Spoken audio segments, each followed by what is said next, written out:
Oi, Zé, meu querido Wellington Campos, Tudo prazer bem? em tê-lo aqui. Tudo bem com você? Na correria, como sempre?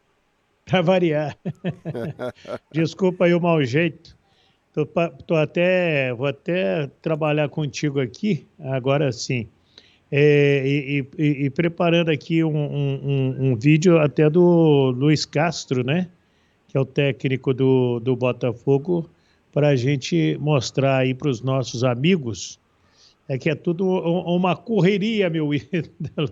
Só para você ter uma ideia, eu cheguei por volta de meio-dia e 20, meio-dia e 25 lá no Vasco, lá em Jacarepaguá, para fazer a apresentação do técnico Maurício Souza. Saí de lá às 5h10 da tarde. E aí você tem que atravessar a cidade para chegar aqui na Super Rádio Tupi, mas faz parte do show, né, Rogério? Faz parte do show e ir a São Januário nesse momento deve ser uma alegria, né? Com todos muito felizes com essa grande vitória do Vasco da Gama sobre o Cruzeiro. Vamos falar do Vasco da Gama porque o técnico interino, o Emílio Faro, que foi colocado, vamos dizer assim, talvez numa fria, né, Wellington? O Maracanã lotado, é a responsabilidade de substituir o técnico Zé Ricardo, que pediu demissão, mas ele mostrou muito jeito e principalmente liderança com os jogadores vascaínos, né, Wellington? É importante, Rogério, só para deixar claro, a gente não estava em São Januário, estava lá no CT do Vasco, Ah, que ok. fica lá em Jacarepaguá. O pessoal diz que é Barra da Tijuca, ali perto do antigo autódromo, né, onde ficou a Vila Olímpica, e o pessoal é um pouco distante aqui do centro do Rio. Mas São Januários, lógico, vibrando com a vitória contra o Cruzeiro. E o Emílio Faro, ele é da comissão técnica permanente do Vasco da Gama. Ele ajudou a montar esse grupo, a fazer as contratações e a comandar os treinamentos. Ele não teve tantas dificuldades assim. E teve gente até, depois de duas vitórias contra o Náutico e contra o Cruzeiro, dizendo que deveria deixá-lo, né, prosseguir o trabalho como técnico do Vasco da Gama. Mas a diretoria já estava buscando um substituto. Segundo o próprio Carlos Brasil, cerca de 10 nomes estavam na lista. E hoje o Vasco, para você buscar um treinador, você tem uma série de detalhes, né? Por exemplo, parte tática, bom. Parte técnica, legal. Relacionamento com o grupo de jogadores que ele vai encontrar, é um outro critério. Continuidade do trabalho que é colocado para a base sub-15, sub-17, sub-20, até porque isso aí o Brasil copia lá da Europa. Então você vai jogar no Barcelona, você vai jogar no Real Madrid, para dar esses dois exemplos. O jogador, como joga o principal, jogam os times básicos, né, dessas equipes, até para que o atleta, quando chegar à equipe principal, ele já conheça o esquema tático e técnico. O Vasco também adota essa situação, além da questão salarial. Segundo o Carlos Brasil, o Maurício Souza, de 10 itens, ele se enquadrou em 8 e foi contratado. É um vascaíno, é um cara que passou pela base do Vasco como técnico, mas antes no futsal, jogou futsal e está realizando um sonho de trabalhar como técnico principal do Vasco da Gama, viu, Rogério? Pois é interessante isso, essa maneira que hoje o futebol propõe, isso já é feito na Europa. Você, com essas entrevistas, vendo realmente as intenções e o que pretende o técnico de futebol naquele clube, você minimiza os erros, né, Wellington? Inclusive na questão de definir esquemas de como você quer propor o jogo em relação ao futebol. Isso foi feito com o Pesolano no Cruzeiro e é interessante porque vamos voltar lá no Cruzeiro, tem uma tradição de times ofensivos e a proposta com o Pesolano é que enxergasse o futebol dessa maneira. Eu gosto muito disso, porque depois você contrata um técnico defensivo demais, contrata e depois começa a reclamar que ele pautou o seu time dando mais ênfase à defesa e só jogando mais atrás, você não pode reclamar. O cara tem esse perfil. Um exemplo, Mano Menezes, né? O Mano Menezes, hoje no Internacional, faz o mesmo estilo de sempre. Nunca propõe no jogo e deixando que o adversário proponha o seu estilo a vida toda e foi muitas vezes campeão com esse estilo. Eu gosto disso. E vamos ouvir o Emílio Faro, então, meu querido Wellington. Vamos lá, vamos ouvi-lo, depois da vitória importante que foi contra o Cruzeiro no último domingo. Vamos lá, Emílio Faro falando conosco aqui. O sentimento vai de encontro ao que a gente conversou antes de vir aqui para o Maracanã. A gente tinha que usufruir desse público que já estava previsto, uma situação de um jogo no Maracanã, com duas equipes tradicionais se enfrentando num ambiente que não pertence a elas. Então nós viemos para um jogo que era a 12ª rodada do Campeonato Brasileiro, com uma aparência total de uma final de campeonato eliminatório. E aí chegamos aqui e disputamos a partida como tal. Disputando e usando a máxima que é do futebol, decisão não se joga, se vence. E nós conseguimos sair daqui com a vitória. Pois é, esse é o Emílio Faro dando a sua opinião em relação a esse jogão Vasco 1, Cruzeiro 0. Meu querido Wellington Campos, inclusive indo para o Cruzeiro. O Cruzeiro teve uma notícia ruim hoje em relação ao Jajá e também né? e ao uruguaio Paes, que vai ficar também de fora do próximo jogo. Quais as notícias que nós temos em relação aos dois jogadores, Wellington? Então, o Jajá, a boa notícia é que não há necessidade de uma cirurgia. A segunda notícia é que vai fazer aquele chamado tratamento conservador. O que é o tratamento conservador? Nunca é bom gelo, perder, né? Fisioterapia, aquela coisa toda que o Jajá terá que fazer. E te confesso, participando da transmissão da Rádio Itatiaia no último domingo, até pela maneira como o Emerson Pansieri, que estava ali pertinho do lance, colocou, parecia que seria uma coisa até mais grave.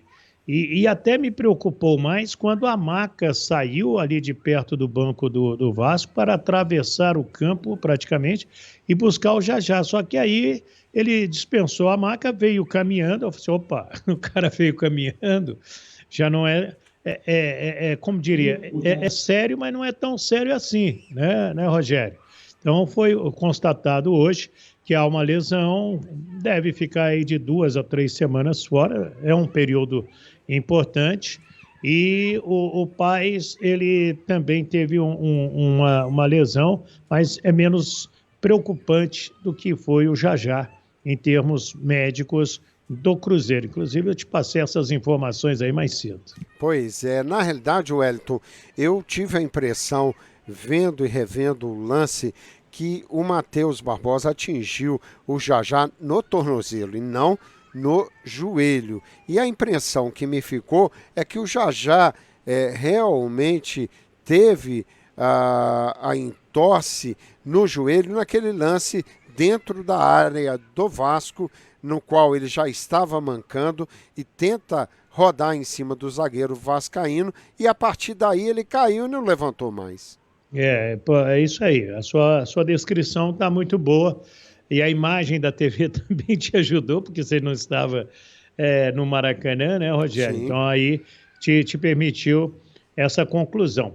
O que a gente tem que fazer agora é torcer para que ele se recupere rápido, porque se tornou um jogador importante, né? Ele complementa ali o ataque com o Edu de maneira muito perigosa para o adversário e bem proveitosa para o Cruzeiro. Vamos ver como que o Pesolano, no jogo contra a Ponte Preta, vai se comportar em termos de escalação do Cruzeiro, né, Rogério? Pois é, Wellington, você estava no Maracanã e o Pesolano fez críticas na coletiva falando da atuação do Daronco, principalmente no segundo tempo. Segundo ele, o Daronco optou para o mais simples e reclamando da cera do Vasco, essa coisa toda. Você que estava no estádio assistindo de uma maneira mais fria, analisando os lances, você achou que faltou mais energia para o Daronco em relação a punir a cera no segundo tempo do jogo? Ô, Rogério, até sim. Em parte eu concordo com o Pesolano, mas infelizmente no futebol brasileiro virou uma prática comum. No tipo, um jogo desse como o Vasco e Cruzeiro, quem fizesse o primeiro gol, como a gente diz, iria esconder a bola, iria nem esconder a bola, furar a bola. E foi o que o Vasco fez, né? Engordar o tempo, fazer a chamada cera. Essa reclamação, ela já é costumais de quem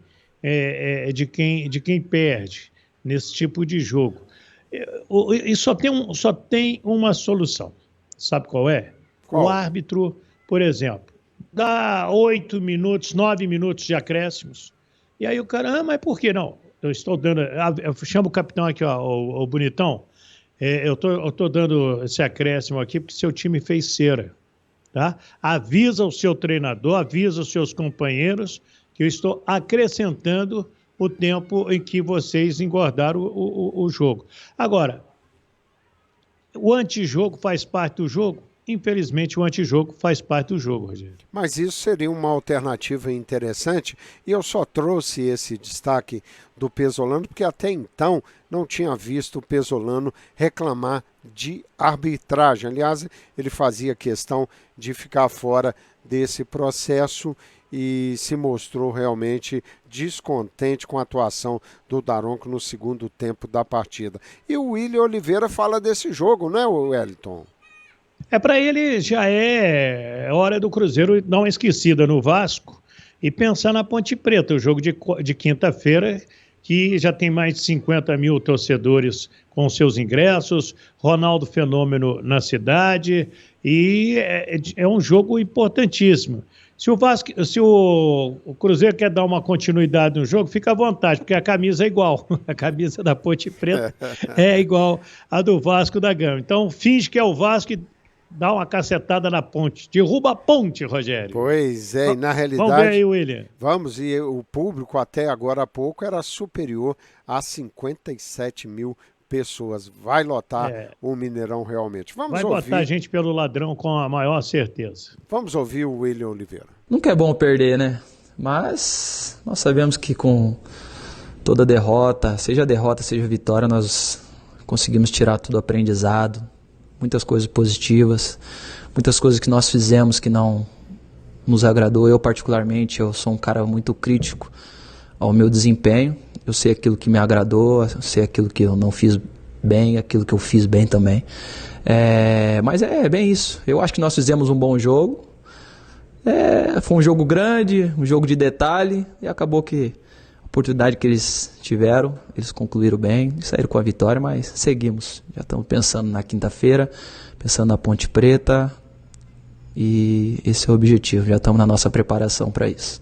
É isso aí, o William Oliveira, que tem composto o meio de campo do Cruzeiro de uma forma bem competente, junto com o Neto Moura, que, aliás, Neto Moura, que está com 2 cartões amarelos, ele que já fez 12 partidas pelo Cruzeiro, com 12 jogos, 2 cartões, tem que tomar cuidado para não levar o terceiro nesse jogo contra a Ponte Preta. Wellington Campos, para fechar a sua participação, eu queria falar 2 coisas. Nós vamos falar do Abel Ferreira, uma entrevista do Abel, e também da decisão. Se você me permite, eu até troco um português pelo outro. Eu vou trocar o português do Palmeiras pelo português do Botafogo, porque o português do Palmeiras nunca é bom perder, né? Com a pipa no alto. E o Português do Botafogo, Sim, era 4 importante derrotas ganhar. consecutivas, inclusive uma para o Palmeiras de 4-0 e uma tomou uma cacetada do Avaí. O cara meteu um golaço de falta, viu, Rogério? Pois é, então vamos trazer o técnico do Vasco da Gama, Não, do não, Vasco, do não, do Botafogo. Botafogo, nesse momento aqui no programa Papo de Bola. Vamos lá, Wellington Campos, diretamente do Rio de Janeiro. Sim, era importante ganharmos, não o fizemos e como não o fizemos, a situação ficou ainda mais difícil para nós. É uma sequência horrível que nós temos feito de resultados. Hoje, num jogo em que a primeira parte criámos várias situações de golo, não conseguimos, adotámos uma estratégia um pouco diferente, esperámos um pouco mais baixo para ganhar espaço, para tentarmos fazer às equipas aquilo que elas nos têm feito de nós, tentámos ganhar espaço nas costas delas. Conseguimos, durante a primeira parte, criámos 4 situações possíveis de golo, mas o adversário a fechar a primeira parte instabilizou toda a nossa equipa com um golo ao fechar a primeira parte e aí a equipa nunca mais se conseguiu encontrar. Não vou dizer que é normal nestas situações, mas é preciso ter peso, a equipa ter peso, ter experiência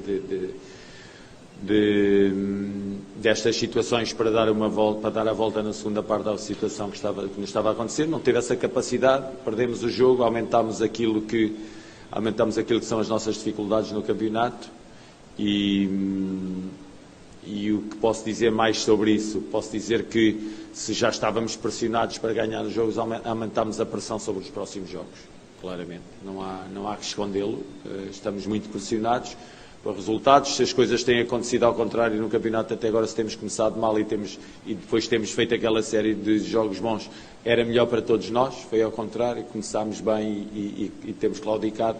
Isso deixa uma marca forte, ainda por cima numa equipa que tem 48 horas para recuperar para um jogo de grau de dificuldade elevada.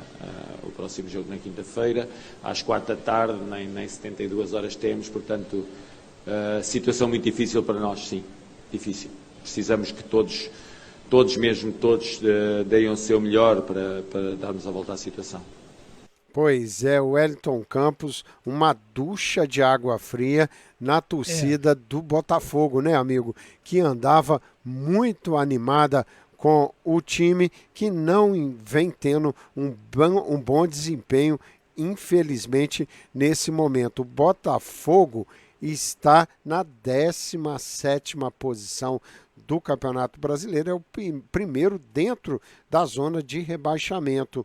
Olha, muita pressão vem por aí, né, Wellington? Ela já veio, né? Inclusive, tem torcedor pedindo a saída do Luiz Castro. Rogério, eu vou repetir para você o que eu falei aqui na Tupi. Para mim é o menos culpado, porque no Botafogo tudo é novo. A única coisa que é tradicional é a camisa preta e branca e a estrela, né? A estrela solitária no peito. O dono é novo, os jogadores são novos, o técnico é novo, o projeto é novo.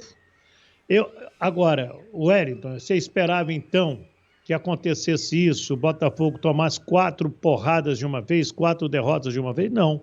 Eu esperava o Botafogo ganhando uma, empatando outra, perdendo outra, ganhando 2, empatando 2, mas um empate e 4 derrotas, eu te confesso que eu não me esperava, Rogério. Aí, agora, vai trocar o técnico? Vai colocar quem?